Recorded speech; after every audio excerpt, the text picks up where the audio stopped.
पावितस्थले खलेवलम्ब्य लम्बिताम्बुजङ्गमालिका। तूने देवेशी नारद से पूछा कि हे नारद जी, आपने तुलसी का इतिहास, व्रत, महात्म के बारे में बहुत कुछ बताया।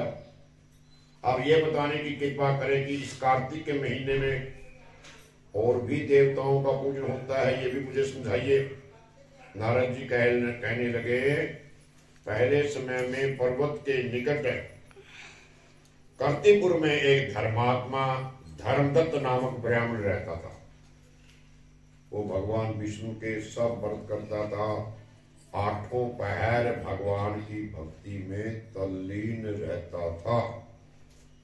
एक दिन कार्तिक महीने में वो एक पहर रात शेष रहने पर जागरण के लिए भगवान विष्णु के मंदिर में गया।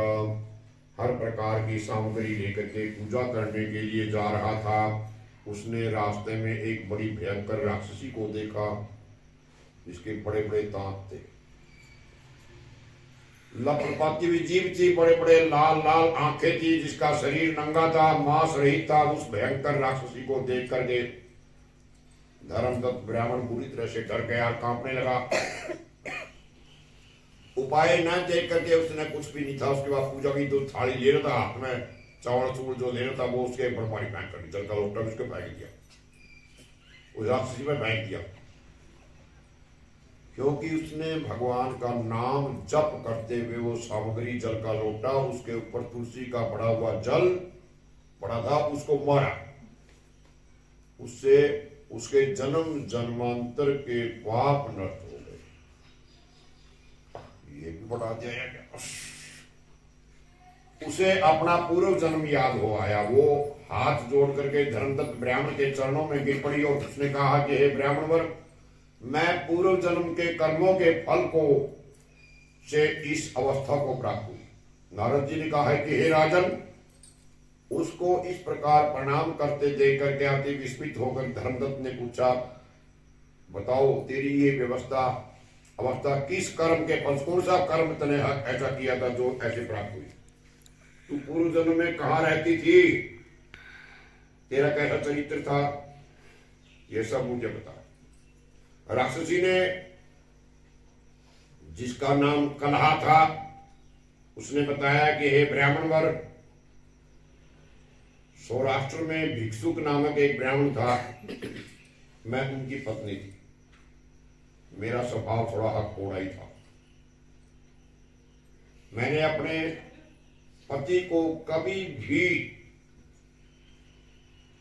भला नहीं कहा, अपने पति का कभी भला ही नहीं चाहा, कभी अपने पति को मैंने खुश नहीं किया, न कभी उसे अच्छा भोजन किया, न ही कभी मिठाई खुआई, न ही कभी अपने खाने से पहले उनको खाना दिया। मैं प्रतिदिन उनसे हर बात के ऊपर ईर्ष्या करती रहती, लड़ती रहती, झगड़ती रहती। मुझे इस प्रकार को लड़ाका देख करके वो नित्य प्रति की कलह से तंग आकर के मेरे पति ने दूसरा विवाह कराने का निश्चय किया। ये सुनकर के मेरा पति दूसरा विवाह कर रहा था, मैंने उसका दूसरा विवाह करने से पहले ही विष खा करके आत्महत्या कर ली। मेरी मृत्यु के पश्चात यम के दूत आए, मुझे पकड़कर गदा मारते हुए यम के पास ले गए। यमराज ने मुझे देख करके चित्रगुप्त से कहा कि हे चित्रगुप्त जी, इसने क्या कर्म किया है? जो भी कर्म इसने किए हैं अब उसका फल सुनो। चित्रगुप्त ने यमराज से कहा, इसने अपने जीवन में कोई अच्छा काम ही नहीं किया।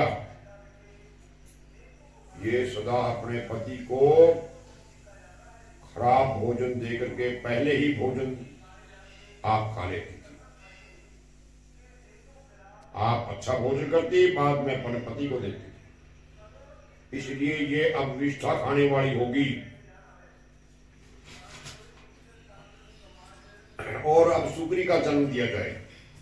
क्योंकि ये अकेली ही सब्जी के बर्तन में भोजन करती थी, इसलिए ये अब अपने बच्चों को खाने वाली बिल्ली होगी। इसने चूंकि अपने पति पर क्रोध किया, अपने पति पर इसने क्रोध किया, आत्मघात किया, इसीलिए ये प्रेत योनि में जाएगी।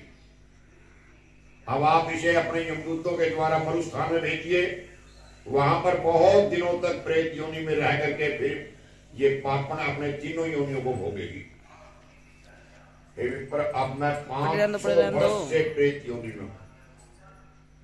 भूख प्यास के कारण नित्य दुखी रहती है। एक दिन भूख से तंग आकर के मैं एक वैश्य के पानी के शरीर में प्रवेश कर गई। उसके शरीर द्वारा मैं कृष्ण वेणी के संगम पर इस देश में आ पहुंची।